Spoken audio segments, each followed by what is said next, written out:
आपण पाहत आहे दुपारच्या बातम्या। उपमुख्यमंत्री देवेंद्र फडणवीस सध्या बोलतायत, थेट हा जाऊयात। फार मोठा विजय आहे आणि गेले 2-2.5 वर्ष आम्ही सगळे जो संघर्ष करत होतो तो संघर्ष आज या निर्णयामुळे फलीभूत झाला आहे असं मी मानतो। खरं म्हणजे उद्धवजींच्या नेतृत्वातलं सरकार हे सत्तेत आल्यानंतर 13/12/2019 पहिल्यांदा माननीय न्यायालयाने महाराष्ट्र सरकारला आदेश दिला की ट्रिपल टेस्ट पूर्ण करा, एम्पिरिकल डेटा जमा करा। परंतु दुर्दैवाने 15 महिने सरकारने ओबीसी आयोग गठीत केला नाही, ट्रिपल टेस्ट पूर्ण करण्याकरता एम्पिरिकल डेटा गोळा केला नाही। या उलट 15 महिने सातत्याने सरकार केंद्र सरकारकडे बोट दाखवत होतं आणि महाविकास आघाडी सांगत होतं केंद्राने लोकसंख्या दिली नाही, केंद्राने लोकसंख्या दिली नाही। त्याही वेळी मी सातत्याने हे सांगत होतो की केंद्राच्या जनगणनेच्या आधारावर हे आरक्षण मिळणार नाही आहे। तर सुप्रीम कोर्टाने जी ट्रिपल टेस्ट सांगितली आहे त्या ट्रिपल टेस्टमध्ये राज्याला डेडिकेटेड आयोग हा तयार करून राज्याला डेटा जमा करायचा आहे। हेही मी सातत्याने सांगत होतो की हा डेटा एम्पिरिकल डेटा आहे, हा सेन्सस डेटा नाही, जनगणनेचा डेटा नाही। त्यामुळे आपल्याला वेगवेगळ्या सॅम्पल्सच्या आधारावर एक्सटेन्सिव्ह सर्वे करून हा डेटा गोळा करता येतो। तरी देखील 15 महिने त्या सरकारने टाइमपास केला आणि 4 मार्च 2021 रोजी सर्वोच्च न्यायालयाने ओबीसी आरक्षण रद्द केलं, स्टँड डाऊन केलं आणि सांगितलं, त्यावेळच्या जजमेंटमध्ये त्या सरकारच्या संदर्भात लिहिलं आहे की हे सरकार ओबीसी आरक्षणावर गंभीर नाही, हे सरकार वेळ काढू धोरण करताय, केवळ तारखा मागताय। त्यामुळे आता जोपर्यंत ट्रिपल टेस्ट पूर्ण होणार नाही तोपर्यंत ओबीसी आरक्षण हे आम्ही स्थगित ठेवतो। लगेच 5 मार्च 2021 मी सभागृहामध्ये मुद्दा उपस्थित केला, ट्रिपल टेस्ट पूर्ण करावी लागेल, एम्पिरिकल डेटा जमा करावा लागेल। त्या संदर्भात तत्कालीन मुख्यमंत्री उद्धवजींकडे बैठक झाली। या बैठकीमध्ये राज्याचे महाअधिवक्ताही उपस्थित होते, लॉ सेक्रेटरी उपस्थित होते। मी पुन्हा एकदा त्यावेळेस सांगितलं की एम्पिरिकल डेटा जमा करण्याची जबाबदारी राज्याच्या डेडिकेटेड आयोगाची आहे आणि आपण मनात आणलं तर 2 महिन्यामध्ये हा डेटा जमा करू शकतो। त्यामुळे तात्काळ आयोगाची स्थापना करून हा डेटा जमा करायला त्यांना सांगितलं पाहिजे। पण दुर्दैवाने कुठली कारवाई करण्यात आली नाही। शेवटी एप्रिल 2021 मध्ये राज्य मागासवर्ग आयोग गठीत करण्यात आला, पण त्या आयोगाने मागणी केल्याप्रमाणे पैसेही देण्यात आले नाहीत आणि त्यांना कुठला स्टाफही देण्यात आला नाही। आणि जूनमध्ये काही सदस्यांची त्याच्यावर नियुक्ती झाली। त्यानंतर साधारण 27 ऑगस्टला ऑल पार्टी मीटिंग मुख्यमंत्र्यांनी घेतली। त्या बैठकीमध्ये मी स्वतः पुन्हा एकदा हे सांगितलं की जोपर्यंत आपण एम्पिरिकल डेटा जमा करणार नाही तोपर्यंत हे आरक्षण आपल्याला मिळू शकत नाही। सप्टेंबर 2021 पुन्हा बैठक झाली।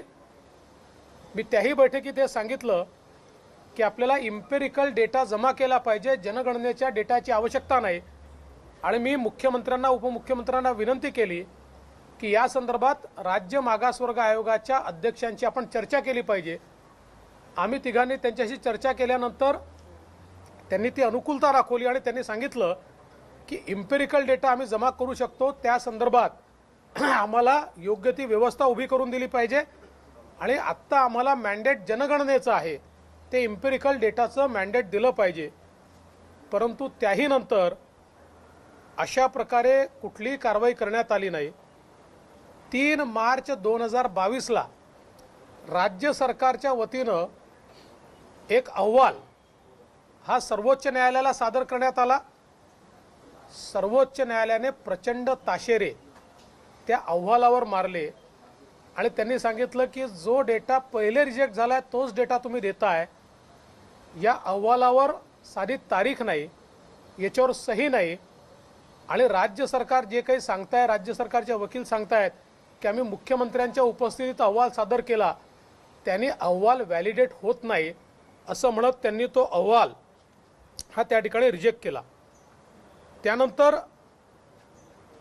आयोगाने स्वतः 9 मार्च 2022ला एक प्रेस नोट दिली आणि त्या प्रेस नोटमध्ये हा अहवाल आम्हाला माहितीच नाही, आम्हाला कन्सल्ट केलेलं नाही, अशा प्रकारची माहिती त्या ठिकाणी दिली। आणि 4 मे 2022ला 15 दिवसामध्ये निवडणुका जाहीर करण्याचा त्या ठिकाणी सर्वोच्च न्यायालयाने आदेश दिला। बांठिया कमिशन, त्यानंतर डेडिकेटेड कमिशन हे त्या ठिकाणी नेमण्यात आलं। या कमिशनचं काम सुरू असताना काही त्रुटी लक्षात आल्या, त्यावेळेस मी त्या त्रुटी लक्षात आणून दिल्या होत्या। तदनंतर कमिशननी चांगलं काम केलं आणि जवळजवळ 94,000 त्या ठिकाणी समन्वयक नेमून त्यांच्या माध्यमातून हा सर्व्हे पूर्ण करण्यात आला। मी स्वतः आमचं सरकार आल्याबरोबर या संदर्भातली बैठक घेतली।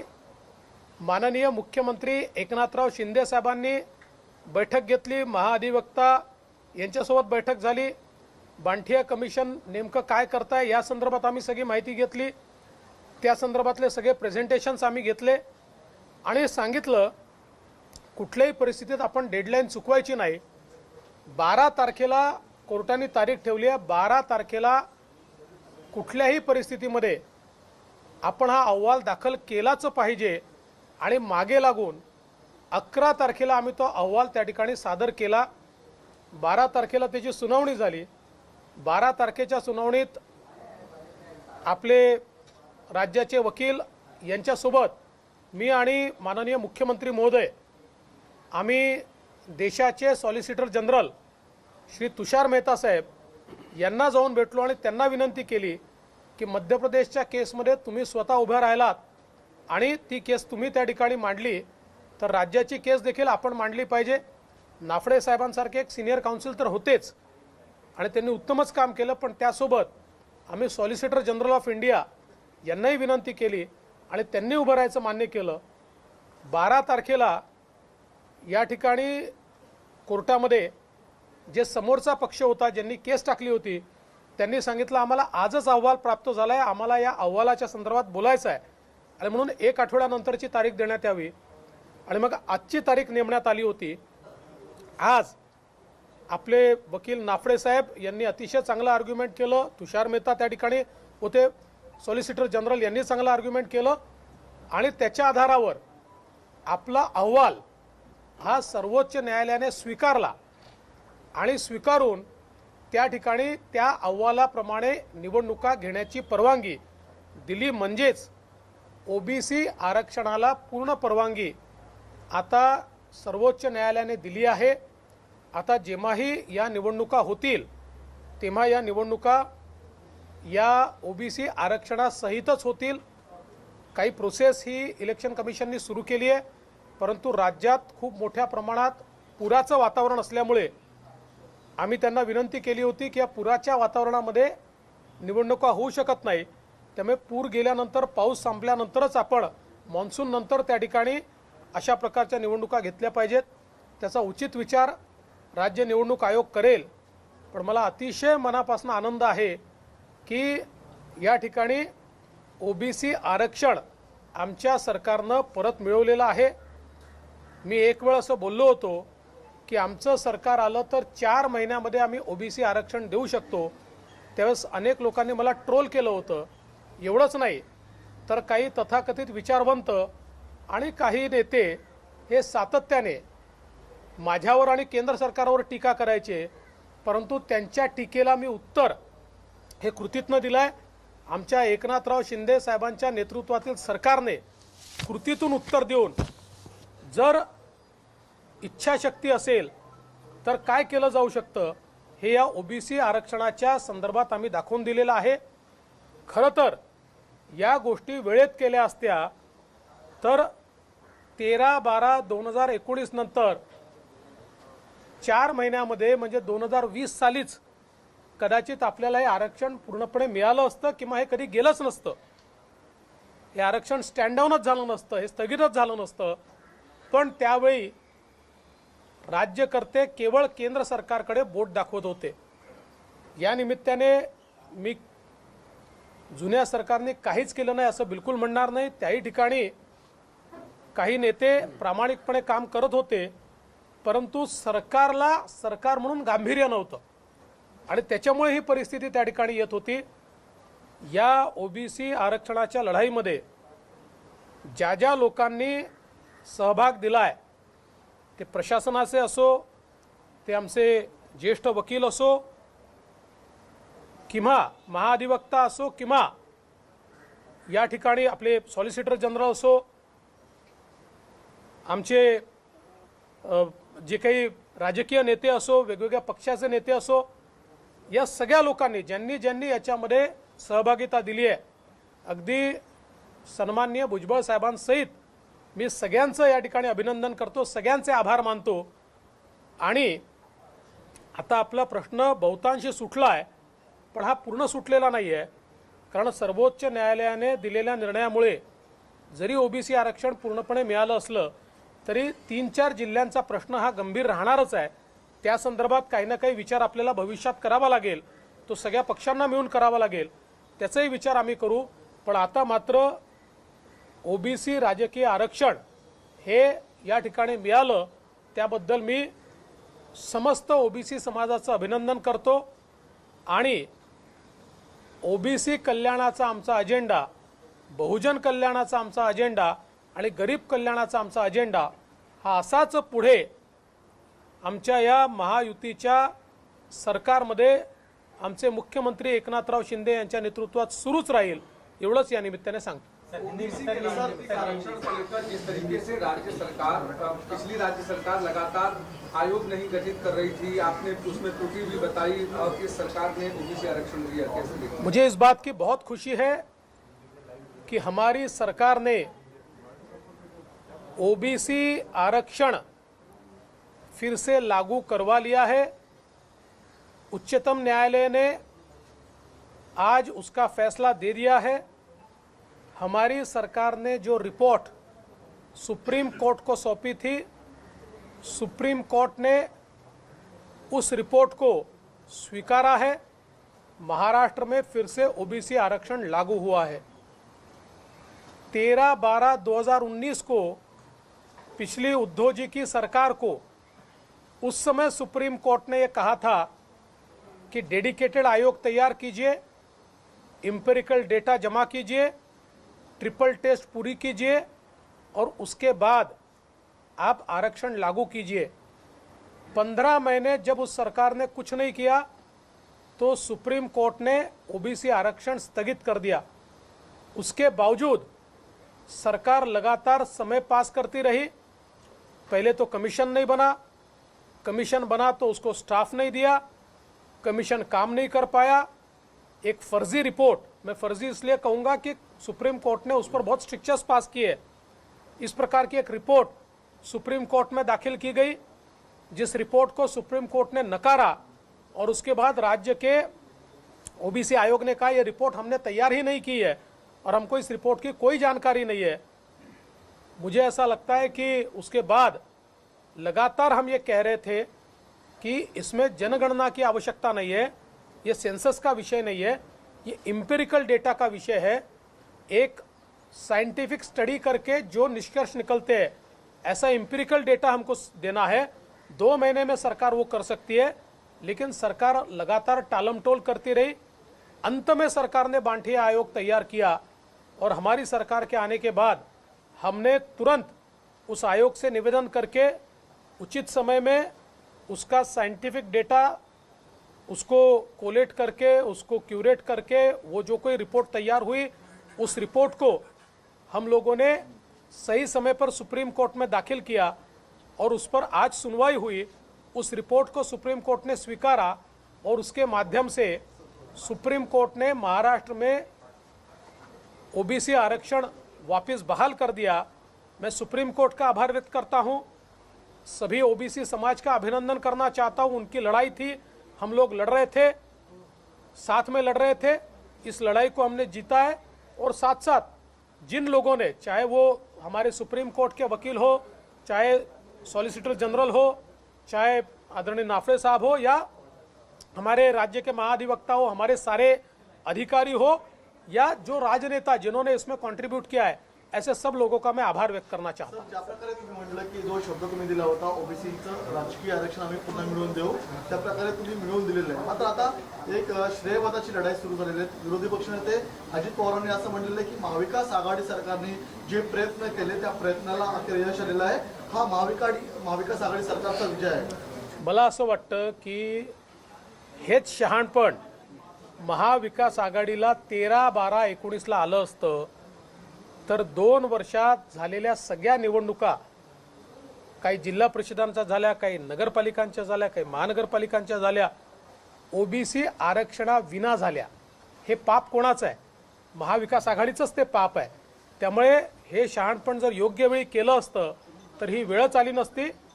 तथापि मी तर हे म्हणतोच की आमच्या सरकारने हे पूर्ण केलं आहे, पण मागच्या सरकारनेही त्याची सुरुवात केली असल्यामुळे निश्चित आम्हाला याच्यात श्रेय घ्यायचं नाही। आमच्याकरता श्रेयवादाची लढाई नाही, ज्याला श्रेय पाहिजे असेल त्यांनी घ्यावं।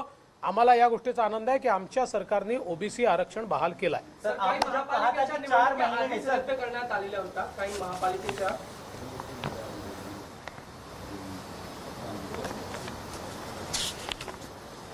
तर प्रभाग रचना जे आहे अनेक ठिकाणी झालेल्या आहेत।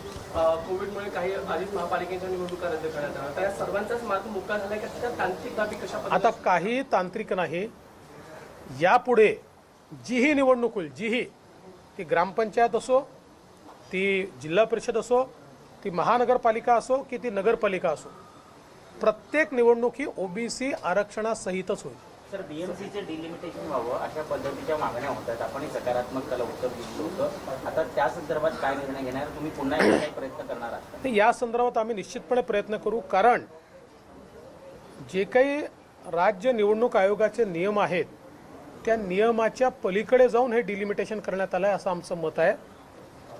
तथापि या संदर्भात कायदेशीर काय काय आमच्यासमोर ऑप्शन्स आहेत ते ऑप्शन्स आम्ही निश्चित बघू। राज्य निवडणूक आयोगासोबत देखील आम्ही चर्चा करू आणि मग त्या संदर्भातला उचित निर्णय आम्ही घेऊ। सर, आपने जब वादा किया था कि 4 महीने में मेरी सरकार आएगी तो आरक्षण दूंगा, लेकिन तब आप बहुत ट्रोल किया गया, उस वाकये के बारे में बताइए। लगातार सोशल मीडिया देखिए, चूंकि सुप्रीम कोर्ट क्या कह रहा है ये पूरे तरीके से मैं समझ रहा था और मेरे ध्यान में ये आ रहा था कि सरकार तत्कालीन ये बिना किसी कारण के केंद्र सरकार की ओर उंगली दिखाकर सेंसस डेटा मांग रही, जबकि सुप्रीम कोर्ट डेडिकेटेड आयोग ने तैयार किया हुआ एम्पिरिकल डेटा बोल रही है। इसलिए मैंने उस समय कहा था कि अगर मेरी सरकार आती है, हमारी सरकार अगर आती है, तो 4 महीने में हम लोग ये आरक्षण बहाल करेंगे। ये बहुत सोच समझकर मैंने कहा था और आज वो हो रहा है। इस समय श्रेयवाद की जो लड़ाई चल रही है, लगातार अपोजिशन की तरफ से कहा जा रहा है कि इसके पीछे अपोजिशन की सरकार ने सारा काम किया। देखिए, मैं उनको इतना ही कहना चाहूँगा, अगर श्रेय लेना चाहते हैं तो फिर ये जो 13 दिसंबर 2019 को उस सरकार को सुप्रीम कोर्ट ने आदेश दिया था और 2 साल सरकार उस पर बैठी रही और उस बीच जिला पंचायत के चुनाव हुए, नगरपालिका के चुनाव हुए, महानगरपालिका के चुनाव हुए, सारे चुनाव बगैर आरक्षण के हुए। इसका पाप किसका है? इस पाप के भागीदारी कौन है? ये किसके कारण पाप लगा है? तो विपक्ष इस पाप को भी पहले स्वीकारे, उसके बाद श्रेय लेने की कोशिश करे। हमको श्रेय नहीं चाहिए। हमने कहा था 4 महीने में करेंगे, हमने करके दिखाया। सर, 100 म्हणतात की 40% आरक्षण अपेक्षित होतं, मात्र ते अपॉर्च्युनिटी मिळालेलं आहे आणि SC/ST 10%, असं करून 50% हवं होतं, पण तसं नाही मिळालं। मला असं वाटतं की भुजबळ साहेबांना नीट माहिती आहे, यापूर्वीही 27%च आरक्षण होतं आणि आताही 27% मिळालं आहे आणि 27% ते मिळेल या संदर्भातला निर्णय त्यांच्या सरकारमध्येच झालेला आहे. तो आमच्या सरकारने केलेला नाही आहे, त्यांच्या सरकारनेच तो निर्णय केलेला आहे. ट्रिपल टेस्टचा तो एक भाग होता. सर्वपक्षीय मिटिंगमध्ये त्यांनी स्वतः हा विषय मांडला होता की SC STचं आरक्षण सोडून 50% आत जेवढं आरक्षण वाचेल ते ओबीसीला मिळेल. त्यामुळे काही ठिकाणी ते 27% आहे, काही ठिकाणी 25% आहे, काही ठिकाणी 22% आहे. हे त्यांच्याच सरकारच्या काळात झालेलं आहे. त्यामुळे मला असं वाटतं की आता अशा प्रकारे त्या संदर्भात बोलून माझ्याजवळ सगळंच सत्य आहे, मी मांडित. सर, बीएमसी और टीएमसी का ओबीसी आरक्षण के बिना रिजर्वेशन सीटों का डिक्लेरेशन हो चुका है, घोषणा हो चुकी है. अब कैसे उसमें नहीं, वहां पर ओबीसी आरक्षण के साथ ही चुनाव होगा. अब सर, दूसरा प्रश्न सर, एक सवाल आता जयंत पाटील थोड्या वेळापूर्वी म्हणाले की जो अरुणाचल प्रदेशचा जसा निकाल लागला त्याच पद्धतीने महाराष्ट्रातील ते होऊ शकतं. पुन्हा उद्धव ठाकरे मुख्यमंत्री होऊ शकतात. हे जे म्हणणं पुन्हा सुरू झालेलं आहे. स्वप्न पाहायचा अधिकार प्रत्येकाला आहे, पण स्वप्नांच्या आधारावर सर्वोच्च न्यायालय चालत नाही. सर्वोच्च न्यायालय हे कायद्याच्या आधारावर चालतं. सर्वोच्च न्यायालयामध्ये एक केस पेंडिंग असताना त्या संदर्भात मेरिट डिमेरिटवर बोलणं हे संकेताला धरून नाही आहे.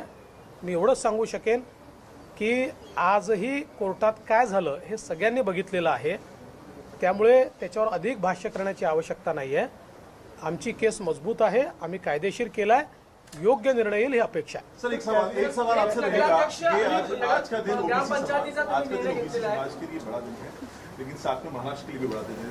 ये पूरा महाराष्ट्र जानना चाहता है कि जो महाराष्ट्र मंत्रिमंडल विस्तार है उसके लिए कोई तय समय सीमा है या आप लोग कब तक करने वाले हैं, एक अंदाजा देखिए जैसे तय होगा मैं सबसे पहले आपको बताऊंगा. सर, खेड ग्रामपंचायतीचा म्हणजे नगराध्यक्ष आणि सरपंच निर्णय तुम्ही घेतलेला आहे. आता ओबीसी आरक्षण लागू होत असल्यामुळे त्यासाठी काही वेगळं करावं लागणार की अध्यादेश काढावा लागणार आहे त्यासाठी? त्याने आता आरक्षण लागू आहे, आता काहीही करायची गरज नाही, आरक्षण लागू. सर, ये सवाल है कि जो चलो एक अजून ओबीसी आरक्षण के बिना सभी आरक्षण की सीटें तय हो चुकी हैं, महिला ओपन सब कुछ, अब उसमें कैसे समाहित करेंगे? कोर्ट ने उसकी परमिशन दी है. कोर्ट ने स्पष्ट रूप से परमिशन दी है कि अभी आने वाले सारे चुनाव में ये आरक्षण लागू होगा. पिछले दिनों जिस तरीके से चुनाव आयोग, राज्य चुनाव आयोग ने 96 नगर परिषदों के और ग्राम पंचायतों के चुनाव जो स्थगित किए थे, उसमें किस तरीके से इम्प्लीमेंटेशन होगा और महाराष्ट्र मुंबई का डिलिमिटेशन से आप फिर से प्रभाग रचना? देखिए, डिलिमिटेशन के बारे में तो कुछ लोगों के मत है, जो नियम के अनुसार नहीं हुआ ऐसा लोगों को लगता है. उस पर हम देख रहे हैं, उस पर लीगल ऑप्शंस क्या है हम लोग देख रहे हैं. लेकिन सुप्रीम कोर्ट ने आने वाले दिनों में सारे चुनाव में ये ओबीसी आरक्षण लागू करने की परमिशन दी है, आदेश दिया है, इसलिए सब में लागू होगा. चलिए, थैंक यू.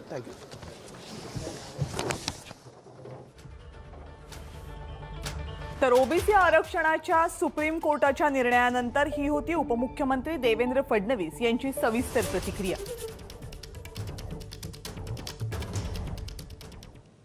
आणि यानंतर दुपारच्या बातम्यांमध्ये वेळ झाले का छोट्याशा ब्रेकची पाहत रहा एबीपी माझा.